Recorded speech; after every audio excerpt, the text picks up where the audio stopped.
کیونکہ میں انہیں قانون دان نہیں مانتا کہ جس بندے کے ذہن کے اندر تعصب ہو نا وہ قانون دان نہیں ہو سکتا۔ مجھے بڑا افسوس لگتا ہے جب اے پی ایس ہوا تو وہاں چھوٹے چھوٹے بچے، وہاں قیامت برپا ہوئی۔ جس ملک نے مثلا انڈیا نے یہ جو کام کروایا، اس کی حکومت نے، وہاں کی عوام روئی، ان کی آنکھوں میں آنسو آ گئے۔ لیکن یہ جو قانون دان ہے سو کالڈ رضا ربانی، اس کی آنکھوں میں آنسو نہیں آئے، ان کا درد نہیں لگا کہ کتنا بڑا ظلم ہوا، کتنی بڑی قتل عام ہوئی، چھوٹے چھوٹے بچے وہاں پہ شہید کر دیے گئے۔ لیکن اس کے آنسو اس وقت نکلے جب ووٹنگ کرنے لگے، جب فوجی عدالتیں بنانے لگے، تو وہاں جب یہ ووٹ دینے لگا تو بڑی لمبی تمید باندھی، میں ضمیر کے خلاف ووٹ دے رہا ہوں کیونکہ پارٹی کا ووٹ ہے، لہذا بس چیختا چلاتا رہا، ڈرامے بازی ہوتی رہی۔ بڑا دکھ اور بڑا افسوس ہوا مجھے اس وقت کہ بھائی تو پہلے کنڈیمڈ کر، جو وہاں پہ بچوں کے ساتھ ہوا ہے ان کے ساتھ یکجہتی کر اور خوشی خوشی ووٹ دے، کیونکہ سول عدالتوں کا ہمیں پتہ ہے نا کیا ہوتا ہے، مقدمہ رجسٹر ہونے سے پہلے ہی ان کی ضمانتیں ہو جاتی ہیں۔ خیر، تو انہوں نے وہاں پہ ایک ان کا ایک کلپ بڑا وائرل ہے انٹرنیٹ پہ کہ انہوں نے کہا کہ آرٹیکل 69 کے تحت کوئی عدالت پارلیمنٹ کے کسی بھی ایکٹ کو نہیں سن سکتی، یہ ان کے الفاظ ہیں۔ تو اب وہ چلے گئے ہیں سپریم کورٹ پر، رضا ربانی بھی آج گئے ہیں وہ کہ بھئی آپ عدالت اس کو رول بیک کرے، ریورس کرے۔ ان کو شرم نہیں آتی؟ جب ان کی کوئی بات ہو تو پھر ان کو آئین یاد آتا ہے، اس پہ پھر یہ پوری عملداری کرواتے ہیں۔ لیکن جب دوسری طرف سے کوئی بات ہو تو پھر یہ پگڑی پہن کے وہاں چلے جاتے ہیں، جی ایسے نہیں ایسے ہوا تھا۔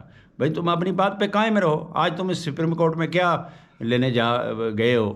وہاں پہ تم نے پہلے بتا دیا تھا کہ اپنا پارلیمنٹ کے کسی ایکٹ کو کسی عدالت میں چیلنج نہیں کیا جاتا، تو پھر کیوں آج پارلیمنٹ سپریم نہیں ہے؟ آج کیونکہ ایک خط آیا ہے جس کو لیٹر گیٹ کہتے ہیں، اس کے اوپر پاکستان کی قومی سلامتی نے ایک باقاعدہ پریس ریلیز جاری کیا ہوا ہے۔ آج جب اپنی مرضی کے فیصلے نہ آئیں تو شہباز شریف اور بلاول بھٹو اور اسد اللہ خان جو اس کا فضلو کا بیٹا ہے، وہ بیٹھ کے دھمکیاں لگا رہے ہیں سپریم کورٹ کو کہ ہماری مرضی کے فیصلے آنے چاہیے۔ وہاں بھٹو صاحب نے فرمایا، بلاول بھٹو نے فرمایا کہ آئی ایس پی آر واضح کرے اپنی position. I S P are نے واضح کی نا، رام آیا ہی زناٹے دار تھپڑ مارا ہے آئی ایس پی آر نے کہ ہماری وہی سوچ ہے جو کہ قومی سلامتی کونسل کے پریس ریلیز میں ہے۔ اب پتہ لگا نا کہ کس طرح پاورفل ہے یہ پریس ریلیز جو قومی سلامتی کونسل نے جاری کی ہے، پتہ لگ گیا، آرام آیا ہی انہیں۔ اچھا، پھر اس کے بعد جناب فضل الرحمان صاحب آئی گئے، وہ سپریم کورٹ سے تقاضا کر رہے ہیں کہ ہمیں بس ایک ہی فیصلہ چاہیے کہ یہ جو ڈپٹی اسپیکر کا جو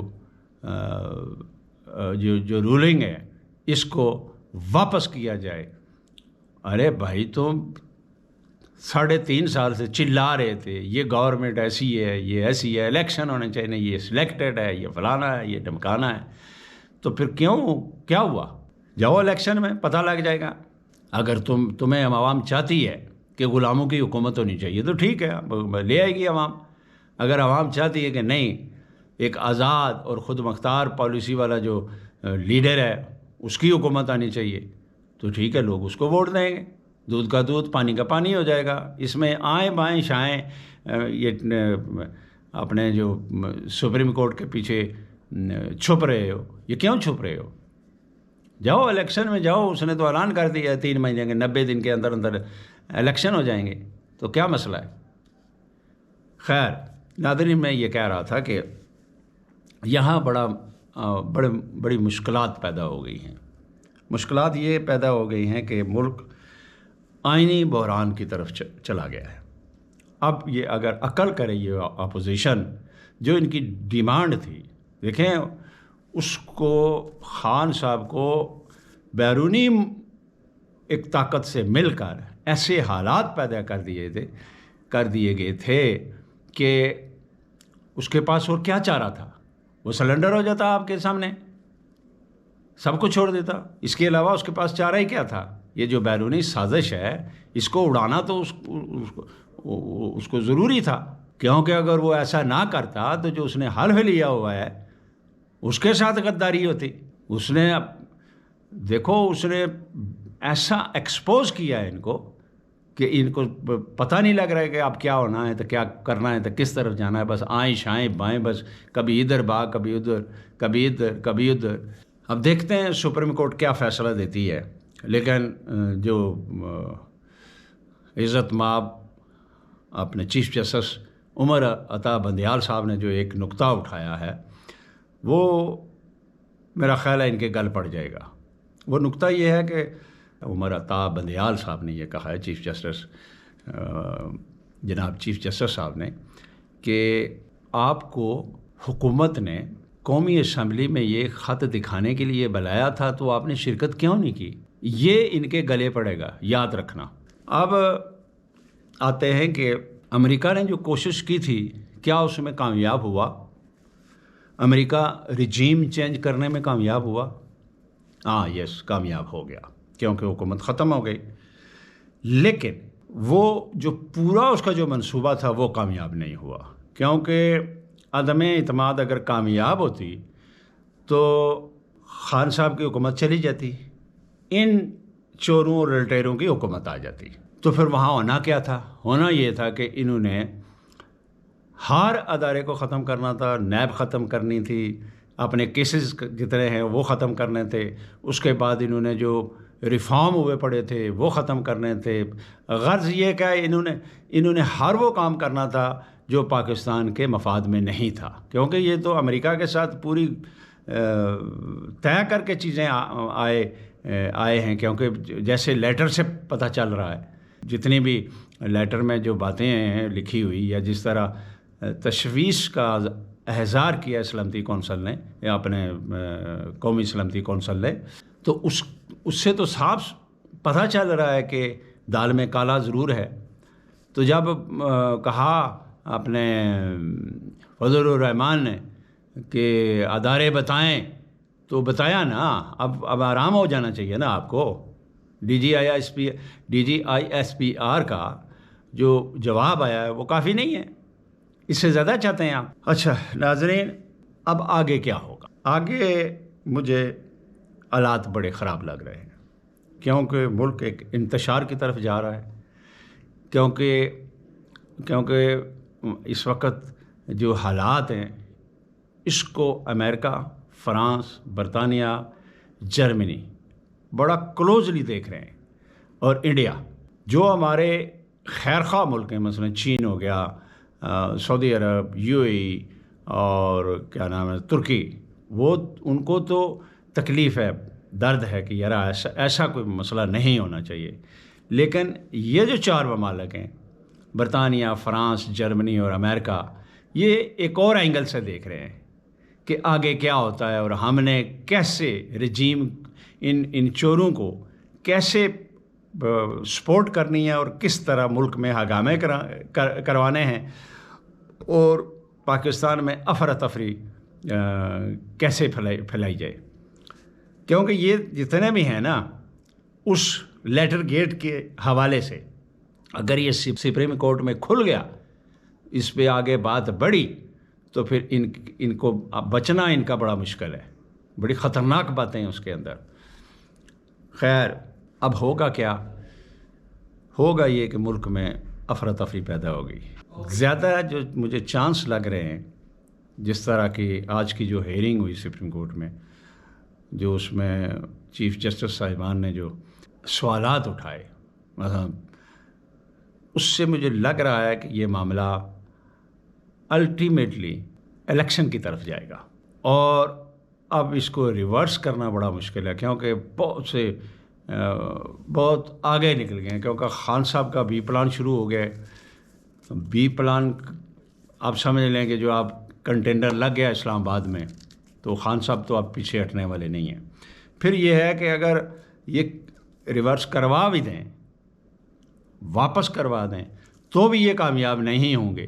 کیوں کہ خان صاحب پنجاب اسمبلی توڑ سکتے ہیں، کے پی کی اسمبلی توڑ سکتے ہیں. آپ نے 140 جو اس وقت ان کے ساتھ ہیں، ویسے تو 155 کے قریب ہیں، لیکن 140 استعفے بھی اگر آ جائیں تو پھر یہ کیسے الیکشن کروائیں گے؟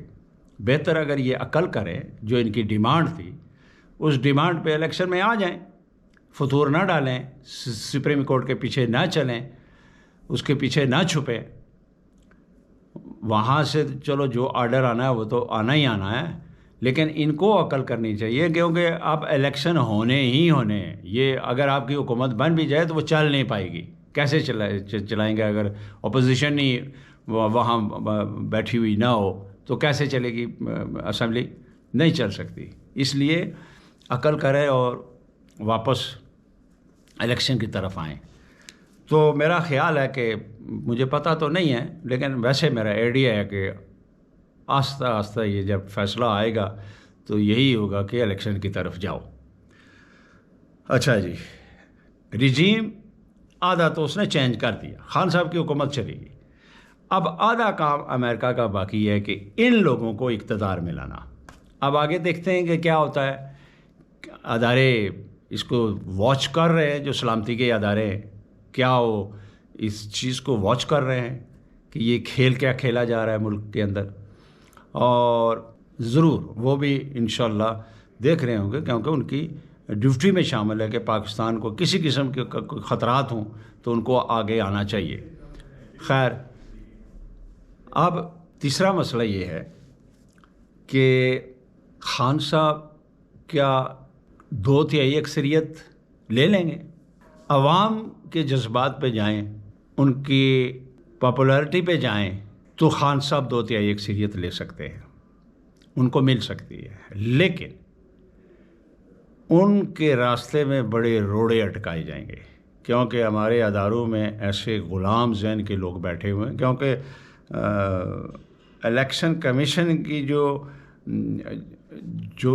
وہ اس وقت کر رہا ہے، جس طرح وہ ایکشن لے رہا ہے، یا جس طرح کے وہ اقدامات کر رہا ہے، مجھے ایسا لگ رہا ہے کہ الیکشن کمیشن خان صاحب کے خلاف ہے. ایسا لگ رہا ہے، اب مجھے لگ رہا ہے. وہ بات کہاں تک صحیح ہے وہ آپ لوگ بہتر فیصلہ کر سکتے ہیں، لیکن مجھے یہ لگ رہا ہے کہ الیکشن کمیشن جو ہے وہ غیر جانبدار نہیں ہے. تو دیکھتے ہیں کیا ہوتا ہے. اگر خان صاحب 210 205 200 تو اگر سیٹیں لے گئے تو پھر تو وہ کامیاب ہو جائیں گے ملک کو، پاکستان کو مدینہ کی ریاست بنانے میں، اور ملک میں ریفارم کرنے میں، اور آزاد خارجہ پالیسی بنانے میں کامیاب ہو جائیں گے. تو اگر یہ نہ ہو سکا تو بہت مشکل ہے. پھر وہی جس طرح پاکستانیوں کی ہماری زندگی گزر رہی ہے ویسے ہی گزرتی رہے گی، بلکہ اس سے زیادہ تنگ ہو جائے گی، کیونکہ ان لوگوں نے آ کر ہر وہ کام کرنا ہے جو ان کے بیرونی آقا انہیں کہیں گے. تو ہم اتنے یعنی لاچار ہو جائیں گے کہ اس وقت جو چین ہمارے اوپر مہربانیاں ہر مشکل ٹائم پہ وہ جب پاکستان کی مدد کرتا ہے تو وہ بھی سوچنے پہ مجبور ہو جائیں گے. تو اداروں کو دیکھنا چاہیے کس طرف جانا ہے. امریکہ کے کیمپ میں جانا ہے، یا جو ایشیا میں کیمپ بن رہا ہے جس کی سربراہی چین اور روس کے پاس ہے، اس میں جانا ہے، یہ تو سوچنا چاہیے ہمارے اداروں کو۔ تو میری ویڈیو کیسی لگی؟ ویڈیو کو لائک کریں، میرا چینل سبسکرائب کریں، بیل آئیکن کو ضرور دبائیں تاکہ میری ہر آنے والی ویڈیو آپ کو بر وقت ملتی رہے۔ اجازت چاہتا ہوں، خدا حافظ۔